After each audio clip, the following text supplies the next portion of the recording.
Captain news நேயர்கள் அனைவருக்கும் வணக்கம். யூரோப் ஸ்டடி சென்டர் வழங்கக்கூடிய இந்த நேரலை நிகழ்ச்சி மூலமா உங்களை சந்திக்கிறதுல ரொம்ப மகிழ்ச்சி. என்னோட பேர் ஜெயஸ்ரீ. நான் யூரோப் ஸ்டடி சென்டர்ல கல்வி ஆலோசகராக இருக்கேன். அயல் நாட்டு கல்வி, ஃபாரின் எஜுகேஷன், இந்த வேர்ட்ஸை நம்ம கேட்கும் போதே நமக்கு என்ன தோணும்னா, படிக்கிறதுக்கு ஒரு 40 lakhs 50 lakhs செலவாகும். அவ்வளோ செலவு பண்ணி படிக்கணுமா?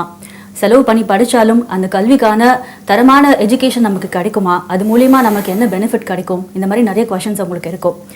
குறைந்த செலவில் அயல் நாட்டு கல்வி, இது சாத்தியமாகுமா?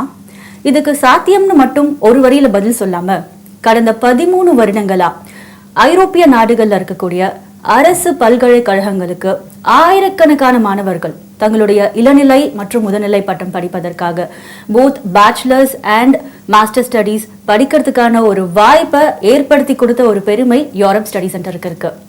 இன்னைக்கு நிகழ்ச்சி ரொம்பவே ஒரு ஸ்பெஷலான நிகழ்ச்சியா இருக்க போது. அதுக்கு காரணம், யூரோப்ல செக் ரிப்பப்ளிக் கண்ட்ரியில் இருக்கக்கூடிய டெக்னிக்கல் யூனிவர்சிட்டி ஆஃப் OSTRAVA இங்கிருந்து டெலிகேட்ஸ் நம்ம கூட இங்கே பேசுறதுக்கு ரெடியாக இருக்காங்க. ரொம்ப தூரத்துலேருந்து ட்ராவல் பண்ணி வந்திருக்காங்க.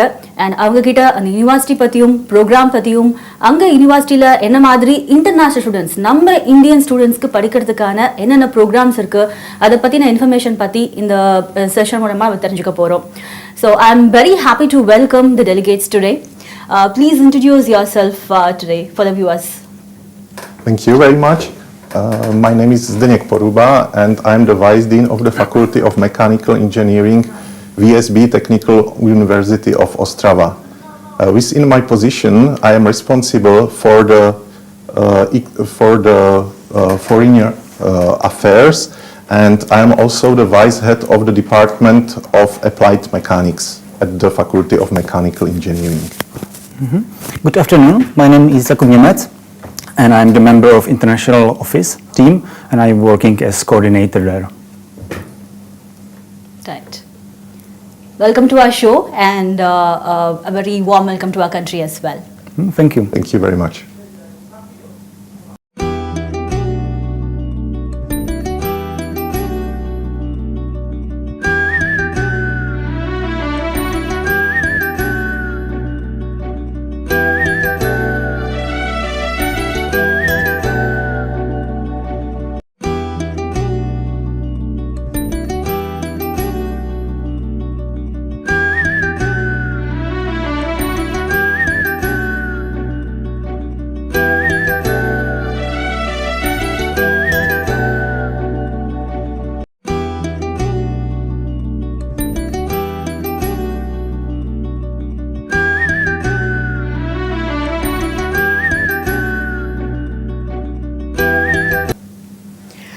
Professor, you are from the Technical University of OSTRAVA, and it is located in Czech Republic. Yes. Czech is actually in the center of Europe, and I believe it is called as the heart of Europe. So, what are the countries nearby Czech Republic, and where is OSTRAVA located in the Czech Republic? Yes, you are right. The Czech Republic lies in the central Europe, is at least compared to India, a very small country. It has 10 million inhabitants. And Ostrava, which is my city where the Technical University of Ostrava is located, has 300,000 inhabitants. The Czech Republic is surrounded by several countries of Central Europe. I can start with Slovakia, then we continue to Austria, Germany, and Poland. Right. So it's actually at the center, which makes, which gives opportunity to travel all the capital countries nearby. Right. Mr. Jakub, Technical University of OSTRAVA, when I read about it, I see it's like 170 years old university, and you have the one of the best campuses in the entire Central Europe. So I want to hear more about the university from you. Yeah, actually, it's one of the largest campuses in the Central Europe, and it's a very convenient place for students, because in our campus you can find student dormitories, school canteen, libraries, faculties, and also our office. So it's a really great place for students for living. Okay. We have also 7 faculties. I have a hint here, if I can say. We have Faculty of Mining and Geology, Faculty of Material Science and Technology, Faculty of Mechanical Engineering, Faculty of Economics, Faculty of Electrical Engineering and Computer Science, Faculty of Civil Engineering, and Faculty of Safety Engineering. Okay. Generally, we have like 12,000 students. 12,000 students. 12,000 students Okay. and 2,000 are international International students. Also, we have around 50 students from India. Oh, that's great. That's a great Yeah, number. yeah. And Professor, I would like to talk more about the faculties, offered, the programs offered in Technical University of OSTRAVA. As I heard, he was talking about the Faculty of Mining and Geology, Yes. Faculty of Material Science and Technology, which offers very niche programs like geoinformatics, geology, like metallurgy, nanotechnology. These are all some of the niche programs which are not offered in many of the universities. I believe you do have research opportunities, the researchers going on for these niche programs, and these are all offered in English language. So let's talk more about the faculties. Okay. And also you are from the Faculty of Mechanical Engineering, so I would like to hear more about Mechanical Engineering faculty. Okay, thank you very much.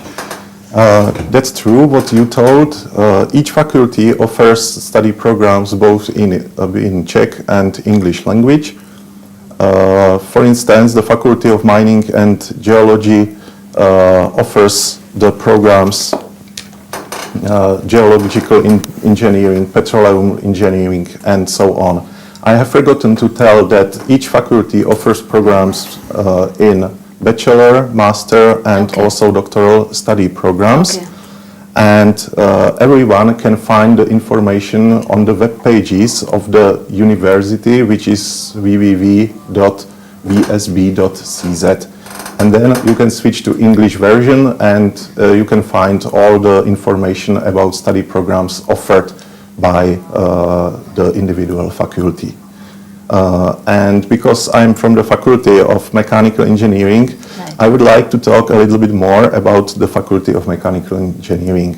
So the same as other faculty, we offer study programs in bachelor, master, and PhD study programs, both in Czech and English language. Okay.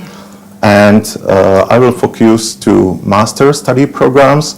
So in English right now are available four study programs. It is the Applied Mechanics, Energy Techniques, Mechatronics, and Industrial Engineering. Industrial Engineering. Yes. Right. So these are all the programs. See, if you see in India, every family, they have an engineer. And every family, they have a mechanical engineer. And people who have completed bachelor's here, they would like to go for masters there, and they would need to have they want to have a specialization in a particular field. And the programs that you offer, which covers everything, both technical and techno management program as well. Yes. It's really a wonderful it's a wonderful thing that you're offering it to the students. Mr. Jacob, one of the the Indian students, one of the reasons they hesitate to come to Europe is basically they're worried about the local language. It's because every country in Europe has their own language, and there is a myth that they need to know the local language to complete their masters over there. So please talk more about the international programs, how easy is, because already 50 students, close to around 50 students, Indian students are already there, and 2,000 plus international students are studying there, where the local language is completely different, right? So how are they coping up with the studies? And we'll talk more about the degree, how it is recognized all over the world. So let's talk specific about English. I would like to know. Yeah, as I said, it's not a problem because around 2,000 students study there in English language. And our professors are very good in English, students are also very good, so it's not a problem. And you are in our campus, which is really English-friendly place. Of course, we offer foreign students some lessons in Czech language for free, and it is very useful. Okay, it is actually offered completely for free. Yeah, of course. Okay. It's everywhere useful if you go and study somewhere in a foreign country. But it is not mandatory for a student to study that language. Totally not. It's not not mandatory. Okay, but it's just helpful if you go, for example, to the shop, and it helps you to go along with local. Right, it's a new culture and a new language. Of course, everything is going to be new for the student. For example, I studied in Turkey, so I also studied Turkish language, and it helps me a lot. Okay, That's great. That's great. So, is it? It's not mandatory to learn the Czech language, of course. But are the students, if the student is interested to say, for example, to learn a German language or any other languages, are there any opportunities in the university? We can. Yes, of course, there are They do have. lots of courses which are offered by the Department of Languages. Okay.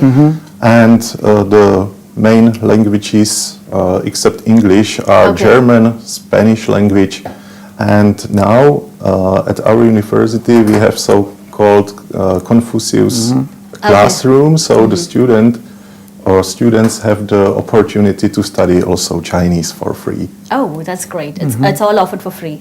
Yeah, it's for free. If the student has interest, they can learn. Yeah. Right. Professor, for a bachelor student, say for example, a student has completed bachelor degree here, you are from mechanical department. Yes. And if a student is interested to go for masters in your university, are there any specific criteria to be met? What is the admission requirement to study in your university? Yes. Actually, the main admission requirement is the knowledge of English language. Okay. And there are several ways how to prove the knowledge of English language. First one, for instance, if the student finished his bachelor degree in English, so that is the sufficient proof that he is able to also to continue in master's study level. He can also visit some courses of English language here in India. Okay. And if the student has some diploma about these participants in the course, so it's sufficient proof that he is able to communicate in English. What is also possible, we can also do the interview via Skype, just to verify. Interact with the student and Yeah, see to interact. their local language, I mean, like the English language. Yes, Okay. exactly. Right. And also very good is when the student has passed the bachelor degree in some technical discipline, like mechanical engineering for Right. mechanical engineering at our university. That's the in master prerequisite. study. Yeah. Right, but what I understand is there is no need for a student to prepare for IELTS or TOEFL. No, it's Right? not necessary. Not It's necessary. possible to prove it in that way, Okay. but we accept also different ways Okay. of the knowledge. Okay, so without IELTS and TOEFL, also the students can apply in your Yes, university. definitely the student Yes. can apply it also in that way. Right, right. Mr. Jakob, the next question, it's all about safety. And when I read about, when I read online about the country, I read something about Global Peace Index, which, measures the safety and security in various aspects of a particular country. And the wonderful thing when I read is about Czech Republic is ranked number 6th in the entire world. And I do believe the population, the female population in Technical University of Ostrava is 40%, right? Yeah, it will be. That's a big number if you ask me. So I can relate both these aspects. So I understand like the country is very safe. But how safe is for the international students? Because when a student lands in a different country, everything is new. New language, new climate, new culture. The studies also, they are going to start it in a new phase. So how safe is a country is what we are going to talk about it, and we're going to go in for a short break now, and when we come back we are going to discuss about this point. நேயர்களே ஒரு சிறிய இடைவேளைக்கு பிறகு மீண்டும் சந்திக்கலாம்.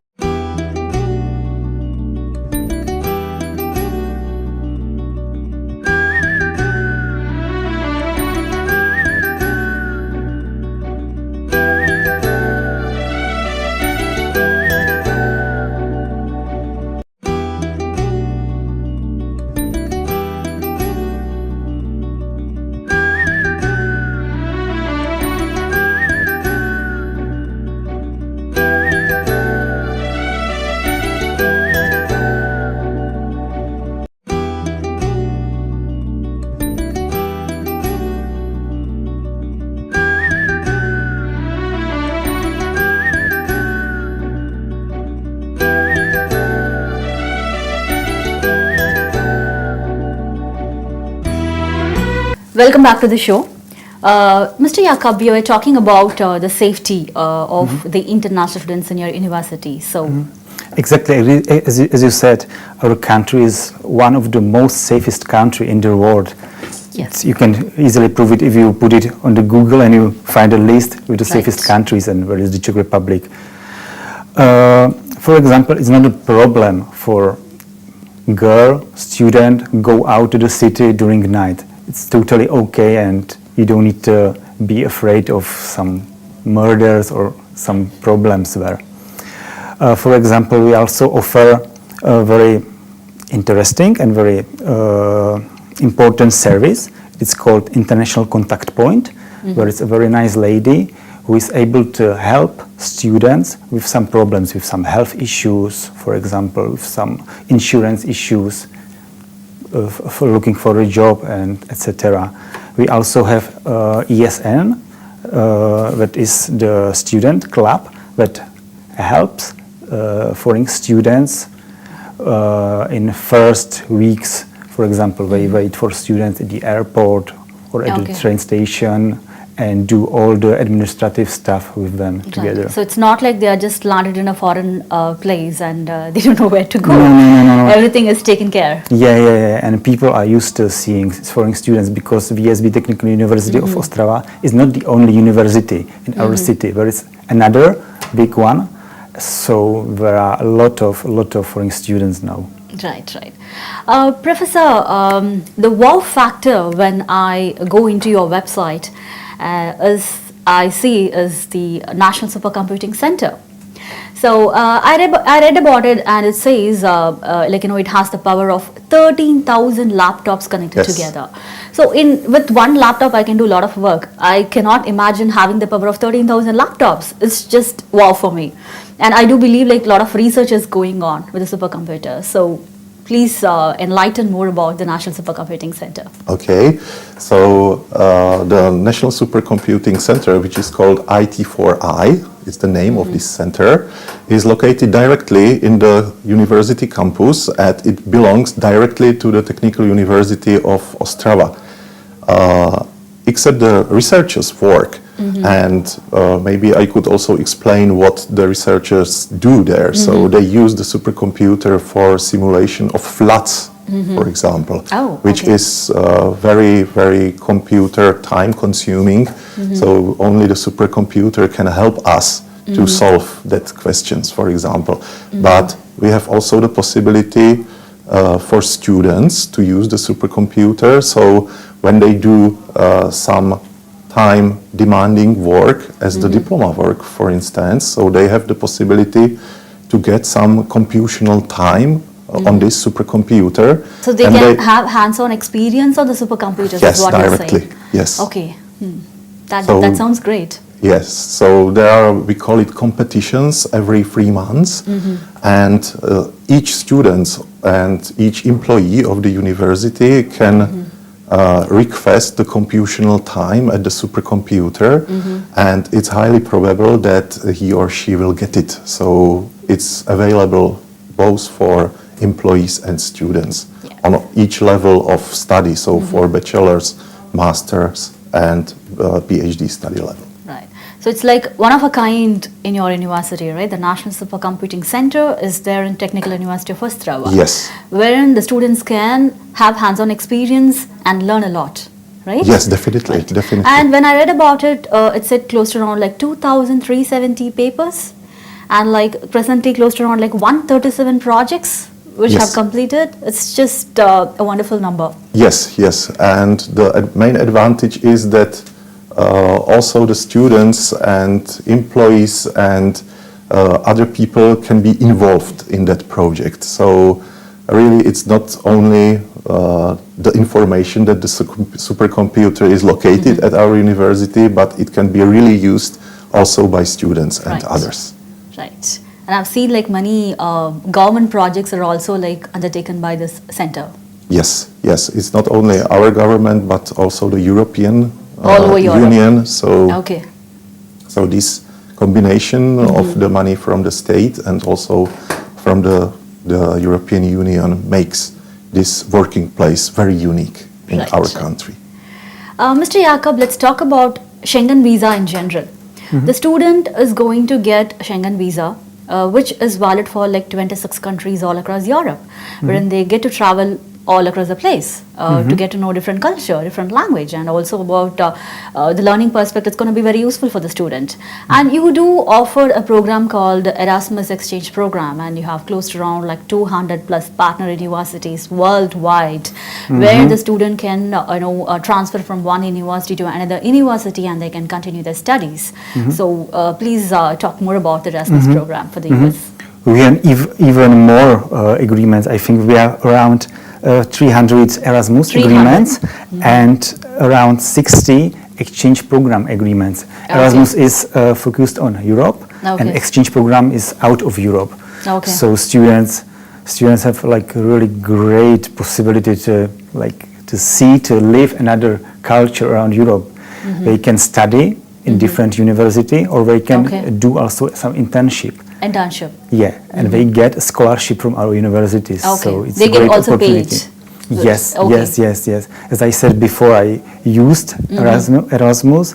I studied in Istanbul. It was the best experience in my life. So I can, and I want to like stress out, this is not just for Czech students, but for all our degree students. Right.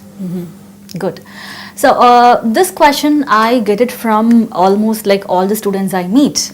Okay, fine. I'm coming to our university. I'm going to do masters. What after that? What is the stay back option that I'm going to get? And like during the stay back option, do I get any job opportunities to have some international exposure? So let's talk about the job opportunities in general. And I understand like you as an university, you have like a lot of research departments. You make the students study completely in a practical way. Practical way as in like what is needed in the industry actually influences what you teach. So which makes the students industry ready, which in turn leads to employability. So I'd like to talk more about the employability, in your for your students after completing the studies. Yes, it's very interesting because we really cooperate with the industry sphere a lot. So at least concerning the Czech students, almost all of them are already employed when they finish their master study. So in the last year or in the last 2 years, they are already employed in the companies. And this possibility is not only for Czech students, it's available, of course, also for foreigners. I know lots of foreigner students who already work in Czech company after they finish their bachelor or master degree. Without the local language? Without the local language, because in that companies, usually the talking language is English. So it's usually international companies like Siemens or Škoda company which produce cars, and other automotive companies which are focusing in the foreigner markets, and the talking language there or the communication language is definitely English. Right. So they don't need to have any fears or troubles to communicate only in English. So here in most of the universities, we have something called a placement cell, which will help students to get placed in the university. And I read about in your university, you have Career Center. The Career Center, there is something called Career Plus, which happens every year in your university, wherein you are bringing close to around like 100 plus companies to compete for graduates. That's wonderful. Like please tell more about the Career Plus. Yes, so we call it Career Plus, but in actual it's the job fair. Job fair. Yes, where lots of companies, as you told, more than 100 companies are coming. It's not only for Faculty of Mechanical Engineering, but it's for the whole university. So the employers from the all sphere of market. So we start with techniques like engineering, but the employers from banks, for example, are coming, and so on. So every student can meet let's say the dream employer, can have the meeting with them, can organize the meeting in the company, and the students give or get the information what the employer expects from them, and they can get directly the job or the position offer there. And So- if I can add, we have also something like startup incubator, which is called Green Light, Okay. which helps students to like start their business. So it's also great opportunity for students. Okay, so if they have an idea, they can bring into reality. And what about the funding for these startups and all? So the company will fund, or they can fund themselves and start? Our university helps students to fund it. Okay, It's okay. funded by the university, and also our university gives students some place where they can start to They do can their innovate. business. Yeah. Okay. All right. That's really great to know about it. Let's talk more about the stay back option offered for Czech Republic after completing the studies. Students can stay after they graduate in the Czech Republic for 9 months. And 9 they months. have 9 months to look for a job. It is, I think it's quite nice. It's quite a long period. time, actually. Yeah, it 9 is. months for me is a very long time to find a job. Because it's also important to stress out that in the Czech Republic, the unemployment rate is 2%. It is 2%. the lowest unemployment rate in the whole Europe. So actually everybody who wants to work can work. Right. Can, They should have a skill set to get a job. Yes. That's about it. Yes. It's really great to know about the university, and it's been wonderful talking to you both about Czech Republic and Technical University of OSTRAVA. Thank you so much for coming here, and we are always welcome to have you again here. Thank you so much for this, all this information today. Thank you. It was our pleasure. It was our pleasure. Thank you very much to all. நேயர்களே, இன்னைக்கு நிகழ்ச்சி மூலமா check republic பற்றியும் அந்த technical university of ஒஸ்ட்ராவா பற்றியும் நிறைய விஷயங்கள் கேட்டு தெரிஞ்சிருப்பீங்க. இது போல நிறைய யூனிவர்சிட்டிஸ் பற்றி எங்கள் ஆஃபீஸ்க்கு டிரெக்டாக வந்து தெரிஞ்சுக்கலாம். Europe study centre Chennai, Trichy, Coimbatore, Bangalore இங்கே எல்லாமே இருக்குது. ஸ்க்ரீனில் ஸ்க்ரோல் ஆகிட்டு இருக்க நம்பருக்கு கால் பண்ணிவிட்டு டிரெக்டாக வந்து எங்கள் ஆஃபீஸ்க்கு வந்து பார்க்கலாம். நேயர்கள் அனைவருக்கும் நன்றி, வணக்கம்.